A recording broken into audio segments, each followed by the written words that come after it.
ನಮಸ್ಕಾರ ಎಲ್ರಿಗೂ. ನೀವಿನ್ನೂ ನನ್ನ ಚಾನಲ್ಗೆ ಸಬ್ಸ್ಕ್ರೈಬ್ ಆಗಿಲ್ಲ ಅಂದರೆ ದಯವಿಟ್ಟು ಸಬ್ಸ್ಕ್ರೈಬ್ ಮಾಡ್ಕೊಳ್ಳಿ. ಹಾಗೆ ಪಕ್ಕದಲ್ಲೇ ಬರುವಂಥ ಬೆಲ್ ಐಕನ್ನ ಕ್ಲಿಕ್ ಮಾಡೋದನ್ನು ಮರಿಬೇಡಿ. ಇವತ್ತು ನಾನು ಹೆಲ್ದಿ ರೆಸಿಪಿನ ತೊಗೊಂಡು ಬಂದಿದ್ದೀನಿ. ಇದು ಕೋಕೋನಟ್ ಮಿಲ್ಕ್ ರೈಸ್.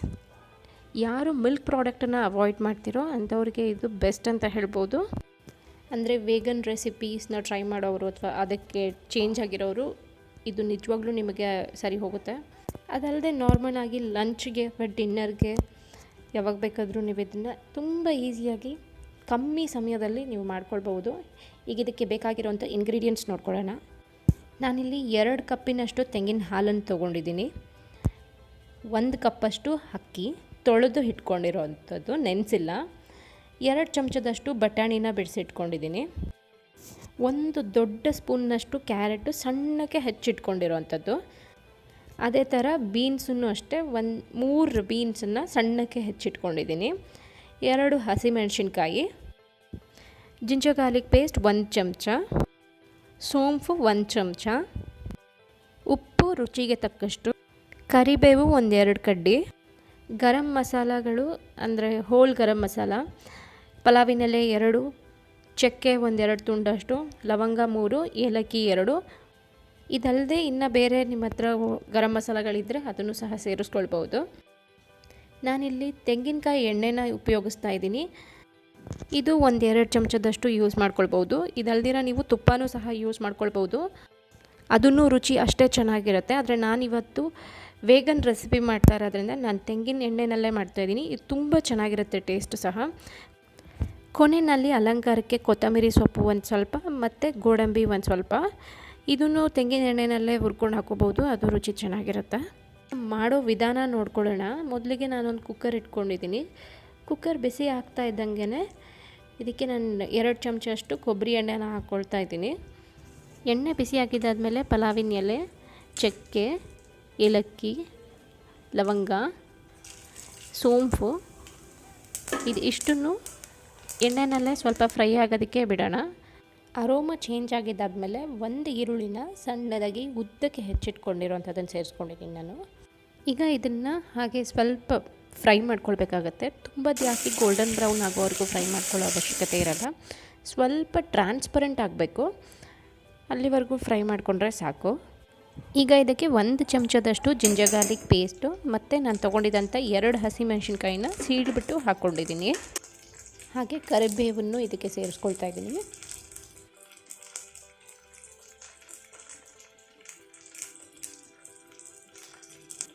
ಈಗ ಇದೆಲ್ಲನೂ ಸೇರಿಸ್ಕೊಂಡಿದ್ದಾದ್ಮೇಲೆ ಸ್ವಲ್ಪ ಚೆನ್ನಾಗಿ ಫ್ರೈ ಮಾಡಬೇಕು. ಜಿಂಜರ್ ಗಾರ್ಲಿಕ್ ಪೇಸ್ಟ್ ಹಸಿ ವಾಸನೆ ಹೋಗಬೇಕಾಗತ್ತೆ. ಈಗ ಬೀನ್ಸು, ಕ್ಯಾರೆಟು ಹಾಗೆಯೇ ಬಟಾಣಿನ ಸೇರಿಸ್ಕೊಳ್ಳೋಣ. ಯಾವುದೇ ತರಕಾರಿನೂ ಹೆಚ್ಚಿನ ಪ್ರಮಾಣವಾಗಿ ತೊಗೊಳ್ಳೋದು ಬೇಡ. ಸ್ವಲ್ಪ ಕಲರ್ಫುಲ್ಲಾಗಿ ಕಾಣಿಸೋದಕ್ಕೆ ಮತ್ತು ಸ್ವಲ್ಪ ರುಚಿನೂ ಕೊಡೋದಕ್ಕೆ ಇದನ್ನು ಸೇರಿಸ್ಕೊಳ್ಬೇಕಾಗುತ್ತೆ. ಈಗ ಇದಕ್ಕೆ ನಾವು ತೊಳೆದಿಟ್ಕೊಂಡಿದ್ದಂಥ ಅಕ್ಕಿನ ಸೇರಿಸ್ಕೊಳ್ಳೋಣ. ಅಕ್ಕಿನ ಸೇರಿಸ್ಕೊಂಡಿದ್ದಾದಮೇಲೆ ಒಂದು 2 ನಿಮಿಷ ಇದನ್ನು ಚೆನ್ನಾಗಿ ಎಣ್ಣೆಯಲ್ಲಿ ಬಾಡಿಸ್ಕೊಳ್ಬೇಕಾಗತ್ತೆ. ಅಕ್ಕಿನ ತೊಳೆದಿರೋ ಮಾಯಿಶ್ಚರ್ ಏನಿರುತ್ತಲ್ಲ ಅದು ಸ್ವಲ್ಪ ಡ್ರೈ ಆಗಬೇಕು. ಆ ರೀತಿಯಲ್ಲಿ ಸ್ವಲ್ಪ ಚೆನ್ನಾಗಿ 2 ನಿಮಿಷ ಫ್ರೈ ಮಾಡ್ಕೊಳ್ಬೇಕಾಗತ್ತೆ. ಈಗ ಇದು 2 ನಿಮಿಷ ಚೆನ್ನಾಗಿ ಫ್ರೈ ಆಗಿದೆ. ಈಗ ಇದಕ್ಕೆ ನಾವು ತೊಗೊಂಡಿದ್ದಂಥ ತೆಂಗಿನ ಹಾಲನ್ನು ಸೇರಿಸ್ಕೊಳ್ಳೋಣ.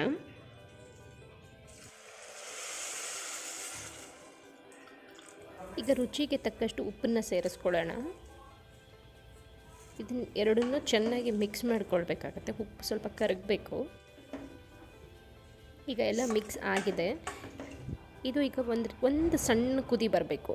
ಈ ಸಣ್ಣ ಕುದಿ ಬಂದಿದ್ದಾದಮೇಲೆ ನಾವು ಕುಕ್ಕರ್ ಮುಚ್ಚಳನ ಕ್ಲೋಸ್ ಮಾಡ್ಕೊಳ್ಬೇಕಾಗತ್ತೆ. ಇದನ್ನು ಈಗ 2 ಕೂಗು ಬರ್ಸ್ಕೊಂಡ್ರೆ ಸಾಕು.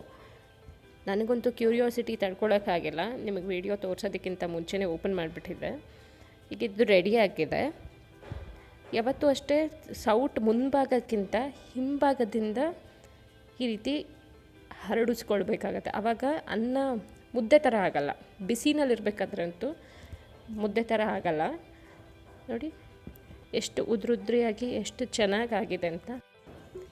ಈಗ ನಾನಿಲ್ಲಿ ಒಂದು ಚಿಕ್ಕ ಬಾಣಲಿನ ಬಿಸಿಗಿಟ್ಕೊಂಡಿದ್ದೀನಿ. ಬಿಸಿ ಆಗಿದ ತಕ್ಷಣ 1 ಚಮಚದಷ್ಟು ಕೊಬ್ಬರಿ ಎಣ್ಣೆನ ಸೇರಿಸ್ಕೊಳ್ತಾ ಇದ್ದೀನಿ. ನೀವು ಬೇಕಿದ್ದರೆ ತುಪ್ಪ ಸಹ ಯೂಸ್ ಮಾಡ್ಕೊಳ್ಬೋದು.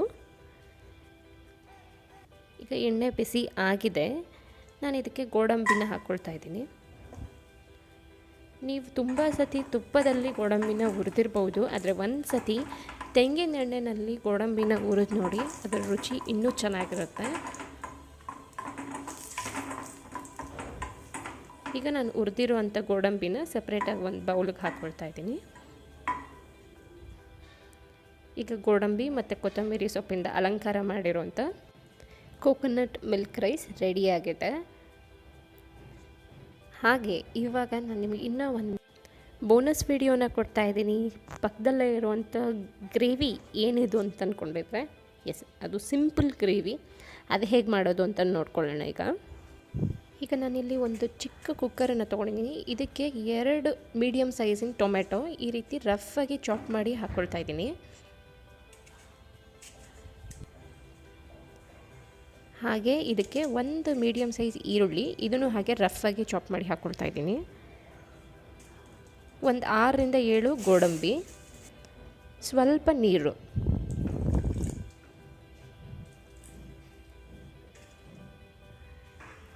ಇದಿಷ್ಟನ್ನು 2 ಕೂಗು ಬರ್ಸ್ಕೊಳ್ಬೇಕಾಗತ್ತೆ. ಈಗ 2 ಕೂಗಿದೆ, ಕುಕ್ಕರ್ ಸಹ ಆರಿದೆ. ಈಗ ಇದು ಏನು ಟೊಮೆಟೊ ಮತ್ತು ಆನಿಯನ್ ಬೆಂದಿದೆಯಲ್ಲ, ಇದನ್ನು ಆರಿದ್ದಾದಮೇಲೆ ನಾವು ಇದನ್ನು ಚೆನ್ನಾಗಿ ನುಣ್ಣಗೆ ಪೇಸ್ಟ್ ಮಾಡ್ಕೊಳ್ಬೇಕಾಗತ್ತೆ.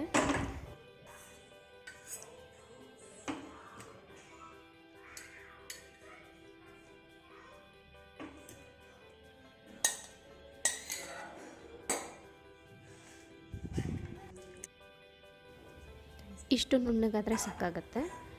ಈಗ ನಾನಿಲ್ಲಿ ಆಗಲೇ ಏನು ಗೋಡಂಬಿನ ಹುರಿದಿಟ್ಕೊಂಡಿದ್ದೆ ಅದೇ ಬಾಣಲಿನೇ ಮತ್ತೆ ರೀಯೂಸ್ ಮಾಡ್ತಾಯಿದ್ದೀನಿ. ಇದರಲ್ಲಿ ಆಲ್ರೆಡಿ ಎಣ್ಣೆ ಇರೋದ್ರಿಂದ ನಾನು ಎಣ್ಣೆನೂ ಸಹ ಸೇರಿಸ್ಕೊಳ್ತಾ ಇಲ್ಲ. ಈಗ ಬಾಣಲಿ ಬಿಸಿಯಾಗಿ ಎಣ್ಣೆನೂ ಬಿಸಿ ಆಗಿದೆ. ಇದಕ್ಕೆ 1 ಸ್ಪೂನಷ್ಟು ಜೀರಿಗೆ, 1 ಕಡ್ಡಿಯಷ್ಟು ಕರಿಬೇವಿನ ಸೊಪ್ಪು ಮತ್ತು ನಾವೇನು ರುಬ್ಬಿಟ್ಕೊಂಡಿದ್ದು ಪೇಸ್ಟು ಇದನ್ನು ಸೇರಿಸ್ಕೊಳ್ತಾ ಇದ್ದೀನಿ. ಈಗ ಇದಕ್ಕೆ ಕುಕ್ಕರಲ್ಲಿ ಉಳಿದಿರೋಂಥ ನೀರಿತ್ತಲ್ಲ ಅದನ್ನು ಸೇರಿಸ್ಕೊಳ್ತಾ ಇದ್ದೀನಿ. ನಾವು ಗೋಡಂಬಿನ ಹಾಕ್ಕೊಳ್ಳೋದ್ರಿಂದ ಗ್ರೇವಿ ತುಂಬ ಗಟ್ಟಿಯಾಗಿ ಬರುತ್ತೆ. ನಿಮಗೆ ಕನ್ಸಿಸ್ಟೆನ್ಸಿ ಹೇಗೆ ಬೇಕೋ ಹಾಗೆ ಅಡ್ಜಸ್ಟ್ ಮಾಡ್ಕೊಳ್ಬೋದು. ಸ್ವಲ್ಪ ನೀರು ಬೇಕಂದರೆ ಹಾಕ್ಕೊಳ್ಬೋದು.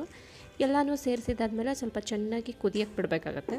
ಒಂದು 2 ನಿಮಿಷ, ಜಾಸ್ತಿ ಹೊತ್ತು ಟೈಮ್ ತೊಗೊಳ್ಳಲ್ಲ ಈ ಗ್ರೇವಿ ನಿಮಗೆ ಮಾಡೋದಕ್ಕೆ. ಮನೆಯಲ್ಲಿ ಯಾವುದು ತರಕಾರಿ ಇಲ್ಲ ಅಂತನ್ನುವಾಗ ಈ ಗ್ರೇವಿನ ನೀವು ಮಾಡ್ಕೊಳ್ಬೋದು. ನಾನಿವಾಗ ಇದಕ್ಕೆ 1/4 ಚಮಚದಷ್ಟು ಅರಿಶಿಣದ ಪುಡಿ, 3/4 ಚಮಚದಷ್ಟು ಮಟನ್ ಮಸಾಲ ಪೌಡರ್, ಹಾಗೆ ಅರ್ಧ ಚಮಚದಷ್ಟು ಖಾರದ ಪುಡಿ, ರುಚಿಗೆ ತಕ್ಕಷ್ಟು ಉಪ್ಪು, ಇದು ಇಷ್ಟನ್ನು ಸೇರಿಸ್ಕೊಂಡು ಚೆನ್ನಾಗಿ ಮಿಕ್ಸ್ ಕೊಟ್ಕೊಳ್ತಾ ಇದ್ದೀನಿ. ಮಟನ್ ಮಸಾಲ ಪೌಡರ್ ಹಾಕಿದ್ದೀನಿ ಅಂತ ಅಂದ್ಬಿಟ್ಟು ವೆಜಿಟೇರಿಯನ್ಸ್ ಎಲ್ಲ ಏನು ಗಾಬರಿ ಮಾಡ್ಕೊಳ್ಳೋದು ಅಥವಾ ಇದು ಬೇಡ ಅಂತ ರಿಜೆಕ್ಟ್ ಮಾಡೋದು ಬೇಕಾಗಿಲ್ಲ. ಇದು ಬರೀ ಮಸಾಲ ಪೌಡರ್, ಅಂದರೆ ಗರಂ ಮಸಾಲನೆಲ್ಲ ಪೌಡರ್ ಮಾಡಿರ್ತಾರೆ.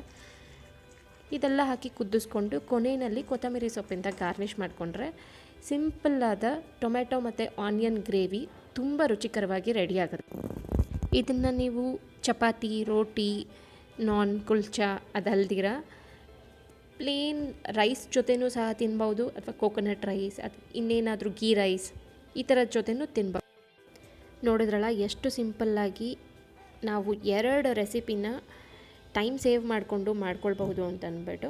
ಇಷ್ಟ ಆಗಿದ್ರೆ ಲೈಕ್ ಮಾಡಿ, ಶೇರ್ ಮಾಡಿ, ಸಬ್ಸ್ಕ್ರೈಬ್ ಆಗೋದನ್ನು ಮರಿಬೇಡಿ. Thanks for watching.